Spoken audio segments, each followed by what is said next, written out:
Audio leaks میں میری ساس کی آڈیو ہے، بینچ بھی میں نے بنانا ہے، سننا بھی میں نے۔ کا اپنا کچھ ذاتی مفاد ہو تو آپ وہ کیس نہیں سنتے۔ وہ کہتے ہیں چیف جسٹس پر یہ لاگو نہیں ہوتا، تو اب جب چیف جسٹس صاحب کے ذاتی مفاد کا معاملہ ہے وہ کہتے ہیں نہیں میں تو بیٹھوں گا، تو کل پرائم منسٹر کے بیٹھنے پہ کیسے اعتراض کریں گے؟ اپنی ساسو جی کا مقدمہ بھی میں ہی سنوں گا، میرے علاوہ کوئی اور میری ساسو جی کا مقدمہ نہیں سن سکتا کہ یہ کم وقت مارشل لا بھی نہیں لگاتے۔ 9 مئی کے ملزمان کو سزا دینے سے کے لیے ملک میں مارشل لا لگانا بہت ضروری ہے۔ فوج کو انصاف نہیں مل سکے گا، اس ملک کی عدالتیں ان کا ٹرائل کسی مقدمے میں ہونے دینے کے لیے تیار ہی نہیں ہے اور وہ ٹرائل کو بلاک کر رہی ہیں۔ ملٹری کورٹس پہ سٹے ہو جائے گا۔ پنجاب میں تو آپ کو پتہ ہے مرشد کی وجہ سے تو پرویز الہی صاحب جب گرفتار ہوئے تو وہ کہہ رہے تھے مجھے عدلیہ پر اعتبار ہے۔ جو جوڈیشری ہے اس وقت وہ اس ملک میں ایک سیاسی کھلاڑی ہے۔ چیف جسٹس اور ان کے ساتھ جو بینچ ہے، chief justice Lahore high court, وہ 9 مئی کے بعد بھی تحریک انصاف کے ساتھ کھڑے ہیں۔ عمران خان صاحب نے کہہ بھی دیا ہے کہ میرے بعد شاہ محمود ہوں گے۔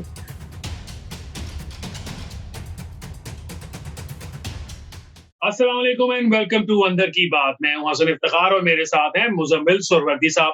یوزلی اس پروگرام کے اندر اسار رانا صاحب بھی ہمیں جوائن کرتے ہیں، لیکن آج کچھ ذاتی مصروفیات کی بنا پر وہ ہمیں جوائن نہیں کر پائیں گے۔ تو مزمل صاحب کیا ہو رہا ہے آج کل پاکستان کے اندر؟ وہ آپ نے کل کے شو کے کامنٹس پڑھے ہیں؟ جی مزمل صاحب میں نے پڑھے ہیں۔ اچھا، پھر اسار عالم صاحب کی ذاتی مصروفیات تو بنتی تھیں اس عوامی رائے کے بعد، آج کے دن تو کم از کم بنتی تھی۔ نہیں انشاءاللہ اسار رانا صاحب جو ہے وہ ہمیں کل جوائن کریں گے۔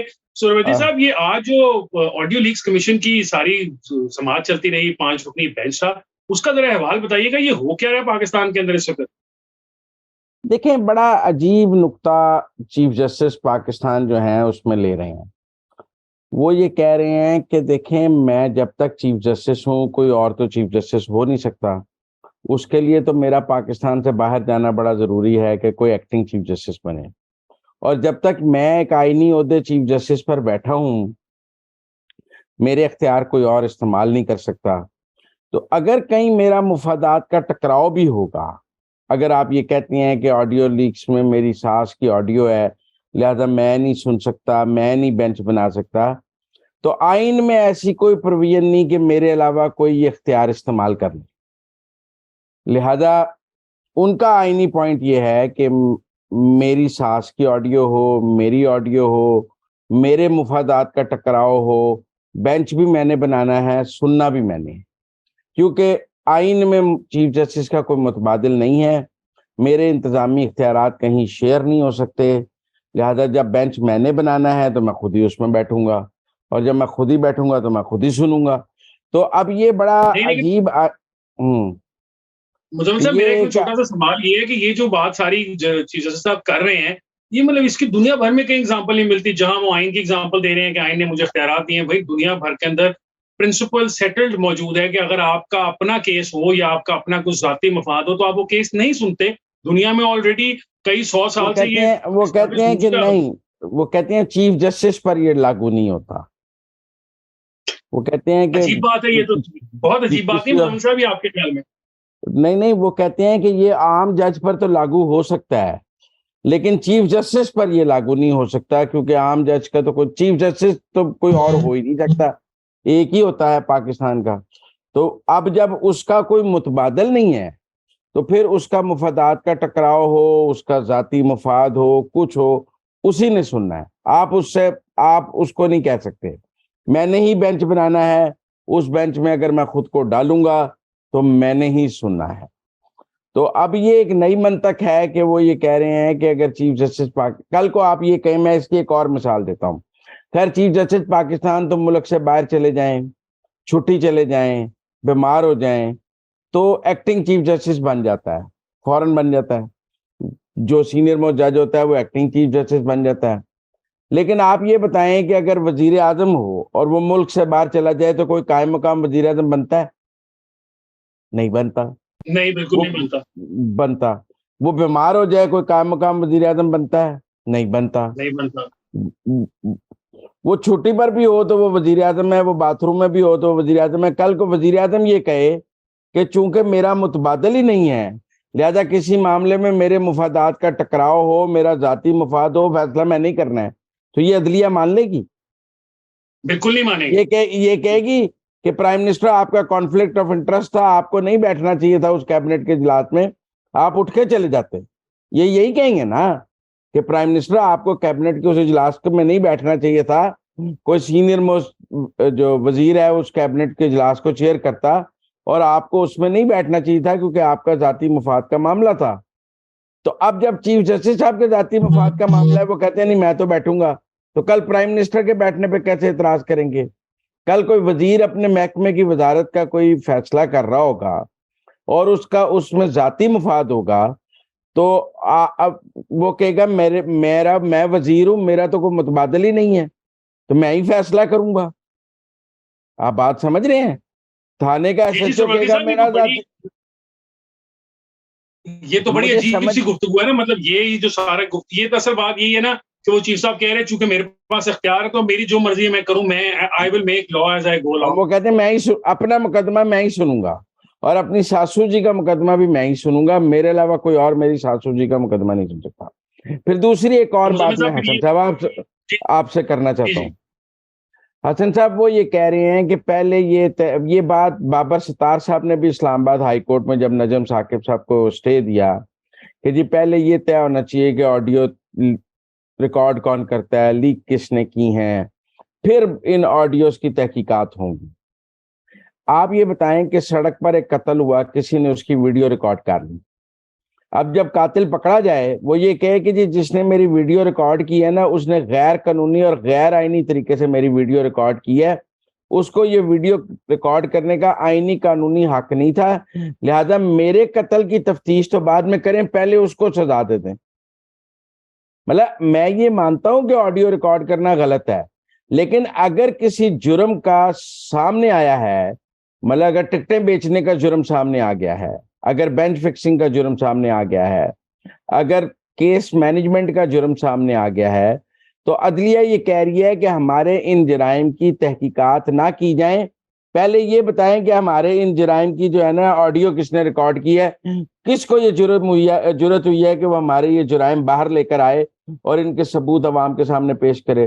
آج سپریم کورٹ کا 5 رکنی بینچ انڈی بیل کے بارے میں پوچھتا رہا ہے کہ یہ انڈی بیل اکاؤنٹ کہاں ہے جہاں سے ہیکر جو لیتا ہے, وہ یہ بتانے کو تیار نہیں تھے کہ میری ساسو جی کیا کہہ رہی ہیں, اور منیب اختر صاحب اور ساسو جی کے درمیان ایموجی کیوں ایکسچینج ہو رہے تھے, یا جو عابد زبیری صاحب کی اور وہ گفتگو کیا ہے مظاہر, وہ اس گفتگو کی بجائے وہ کہتے ہیں نہیں جس نے ریکارڈ کیا پہلے اسے سزا دے دیں, ہمارے جرائم پہ بات نہ کریں, اس کی تحقیقات نہیں ہو سکتی.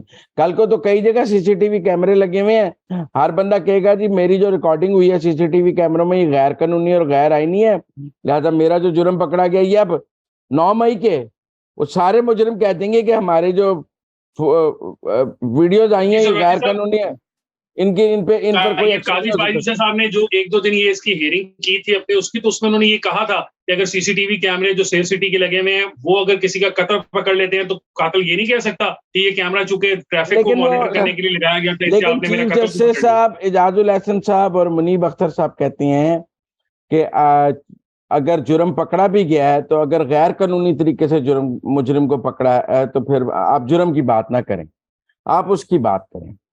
تو یہ ایک نئی منطق آج سپریم کورٹ میں سامنے آئی, میں نے کہا اپنے ناظرین کو بتاتے ہیں کہ ہمارے ہاں جی صاحب بہت شکریہ, آپ نے منطق عوام تک پہنچائی. اسی منطق سے ملی جلی جو منطق ہے وہ جو اس وقت سیاسی رہنما ہے پاکستان تحریک انصاف کے, ان کے کیسز بھی تعلق اٹھا کے باہر پھینکی جا رہی ہے. یاسمین راشد صاحبہ کا کیس اتنا کلیئر ہے, پولیس نے ایویڈینس, فورینزک, ویڈیوز, کالیں, موبائل کا ڈیٹا سب کچھ پریزنٹ کیا عدالت کے اندر اور انہوں نے ان کو بری کر دیا. یہ کیا ہو کیا رہا سارا کچھ؟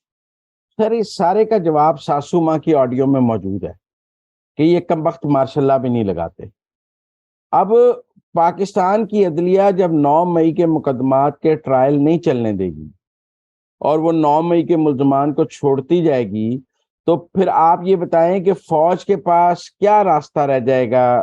مطلب آج اعتزاز احسن صاحب نے ایک پریس کانفرنس کی ہے, انہوں نے کہا ہے کہ اگر ملٹری کورٹس میں ٹرائل شروع ہوا اور ہائی کورٹ نے ملٹری کورٹ کے ٹرائل کو سسپینڈ کر دیا تو پھر ملٹری کورٹ میں ٹرائل آگے نہیں چل سکے گا.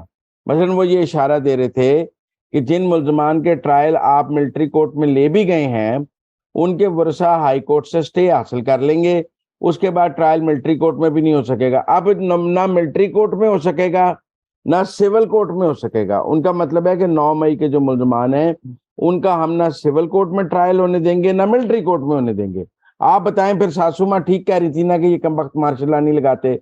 کوشش کر رہی ہے پاکستان کی عدلیہ کہ وہ پاکستان کی فوج کو اس نہج پہ لے آئے کہ وہ یہ سوچے کہ 9 مئی کے ملزمان کو سزا دینے سے کے لیے ملک میں مارشل لا لگانا بہت ضروری ہے, کیونکہ فوج کو انصاف نہیں مل سکے گا اگر وہ کور کمانڈر کے گھر جس نے آگ لگائی ہے اس کے ملزمان کو سزا نہیں دلا سکتے, اگر وہ جی ایس کیو پہ پٹرول پمپ پھینکنے والوں کو ملزمان کو سزا نہیں دلا سکتے, اگر وہ شہداء کی یادگاروں کو توڑنے والوں کو سزا نہیں دلا سکتے, تو وہ کہیں گے ہم کیا کر سکتے ہیں. دیکھیں جرم جب انصاف نہیں ملتا تو جرم پیدا ہوتا ہے. مثلا جب لوگ عدالتوں سے انصاف حاصل کرنے میں ناکام ہو جاتے ہیں تو وہ سڑکوں پر انصاف حاصل کرتے ہیں. ہر جرم کے پیچھے کہیں نہ کہیں ناانصافی موجود ہوتی ہے کہ آپ عدالت سے انصاف نہیں حاصل کر سکے, آپ نے بار خود ہاتھی انصاف نہیں لینا. یہ پاکستان کی فوج کو بھی مجبور کر رہے ہیں پاکستان کی عدلیہ کہ وہ از خود انصاف لینے نکل پڑے اور قانونی راستہ نہ اختیار کرے. مجھے تو سمجھ نہیں آ رہی, مثلا یاسمین راشد کا کور کمانڈر کے گھر کے باہر موجود ہونے میں کوئی بعید ہے, کوئی کسی کو شک ہے؟ آپ بتائیں. اور بالکل نہیں, ان کی ویڈیوز ہیں, ان کے فورنزکلی ٹیسٹ کی گئی ویڈیو ہے کہ یہ اوریجنل ویڈیو ہے. دنیا بھر میں ملزمان کو ٹرائل کے بعد بری کیا جاتا ہے. مثلا آپ کا ٹرائل ہوتا ہے, آپ ٹرائل کے بعد پروسیکیوشن اپنے شواہد رکھتا ہے, جج وہ شواہد دیکھنے کے بعد یہ فیصلہ کرتا ہے کہ یہ ملزم ہے یا نہیں اور بری کر دیتا ہے.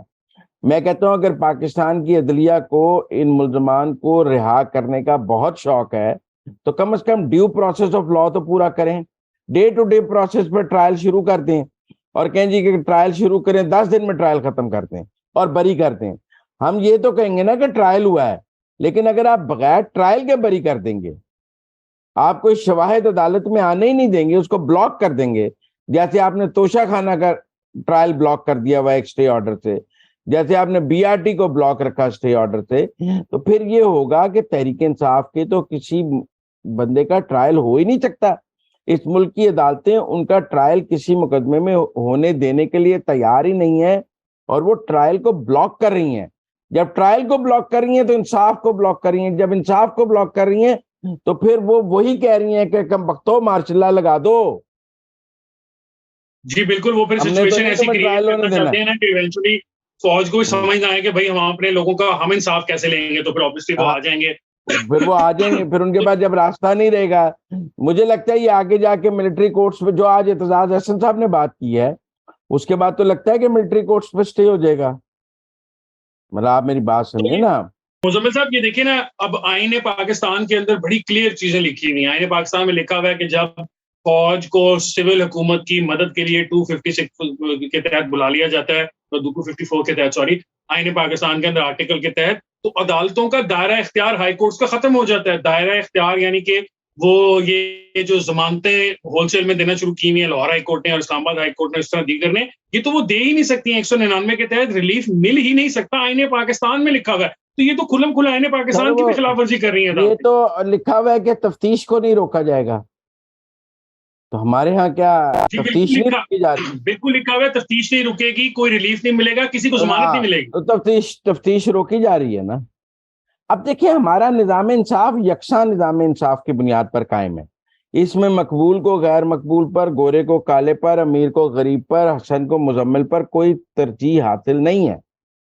لیکن اب سوال یہ ہے کہ جب مسلم لیگ نون اور پیپلز پارٹی کے مقدمے تھے تو تب عدلیہ کا کیا رویہ ہے, اور جب پی ٹی آئی کے مقدمے ہیں تو تب کیا رویہ ہے. اگر تو ایک جیسا رویہ ہے تو ملک میں یکساں نظام انصاف ہے, اور اگر ایک جیسا رویہ نہیں ہے تو پھر ترازو کا ایک پلڑا کہیں جھکا ہوا ہے جس کو درست کرنے کی ضرورت ہے.